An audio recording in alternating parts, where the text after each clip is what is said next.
საქართველოს მოქალაქეები რუსეთის წინააღმდეგ სტრასბურგის სასამართლოში საქართველოსდან კიდევ ერთი სარჩელი შეება. საერთაშორისო გამჭვირვალობა საქართველოს 11 მოქალაქის სარჩელი უკვე მოამზადა და მას ევროპის ადამიანის უფლებათა სასამართლოს რამდენიმე დღეში გადაუგზავნის. რა წერია სარჩელში და კონვენციის რომელი მუხრების დარღვევას შედავება საქართველოს რუსეთის ფედერაციას. ლიკა ალელიშვილი ისაუბრებს ახლა პირდაპირ ეთერში. ლიკა, გისმენთ. საერთაშორისო გამჭვირვალობა საქართველოს ადამიანის უფლებათა ევროპულ სასამართლოში სამხრეთ ოსეთის ოკუპირებულ ტერიტორიაზე მაცხოვრებელი საქართველოს მოქალაქეების უფლებებს დაიცავს. როგორც ორგანიზაციაში განმარტავენ, სტრასბურგის სასამართლოში რუსეთის ფედერაციის წინააღმდეგ გაიგზავნება საჩივარი, რომელიც 2008 წლის აგვისტოს ომის დროს იძულებით გადაადგილებულ პირთა უფლებების უხეშად დარღვევის საკითხებს შეეხება.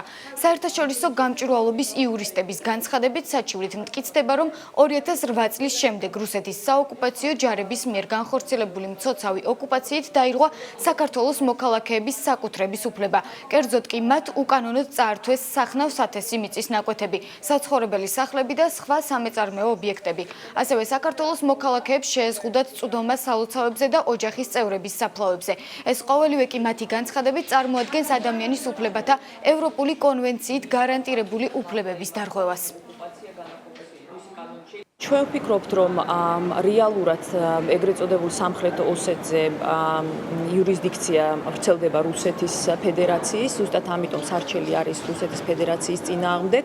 ჩვენ ვფიქრობთ, რომ რუსეთის საოკუპაციო ჯარებმა დაარღვიეს ადამიანის უფლებები, ჩვენი მოქალაქეების უფლებები, მათ უკანონოდ წაართვეს ჩვენ მოქალაქეებს მიწები, საცხოვრებელი სახლები, არ მისცეს მათ საშუალება, რომ ელოცათ სალოცავებში და ასევე მათ არ აქვს საშუალება, რომ თავისი ოჯახის წევრები მოინახულონ, ოჯახის წევრების სასაფლაოები მოინახულონ. ძირითადი სამი მუხლით ვასაჩივრებთ, ეს არის მერვე, მე-13 და პირველი დამატებით ის პირველი, რაც გულისხმობს იმას, რომ საკუთრების უფლება აქვთ, მეორე გულისხმობს, რომ რუსეთის სახელმწიფოს წინააღმდეგ არის აღნიშნული, რუსეთის სახელმწიფოს წინააღმდეგ ვიდავებთ, გამომდინარე იქედან, რომ სწორედ რუსეთის სახელმწიფო ახორციელებს დღეს იურისდიქციას და ის არის პრაქტიკულად აი ამ ტერიტორიის მართველი, ესე რომ ვთქვათ, და კიდევ ერთი ძალიან საინტერესო ნაწილი ამ საჩივრის არის ის, რომ მათ დაკარგეს სამართლიანი, საერთოდ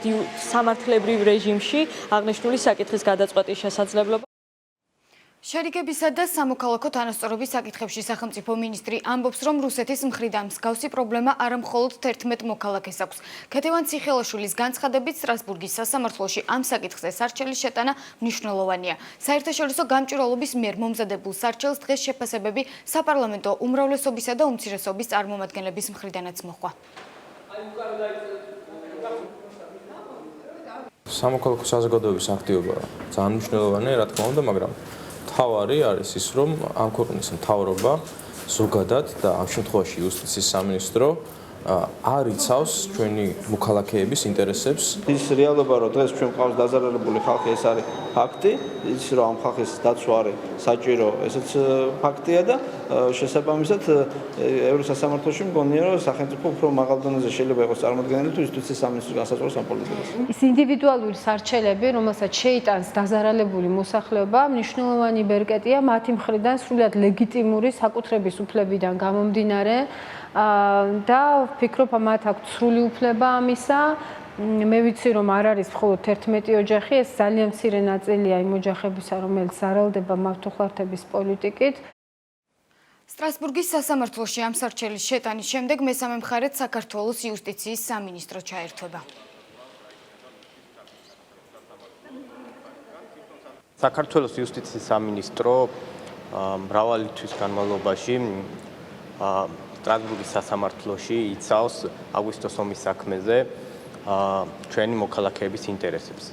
იცავს არა მხოლოდ წერილობით ან ზეპირად, არამედ ჩვენ სულ რამდენიმე კვირის წინ ივნისში სტრასბურგის სასამართლოში ჩავიყვანეთ ომის მსხვერპლი 16 ქართველი მოწმე და რუსეთს დაუპირისპირეთ სიცოცხლის უფლების, წამების აკრძალვის, აგრეთვე საკუთრების უფლების თემებზე.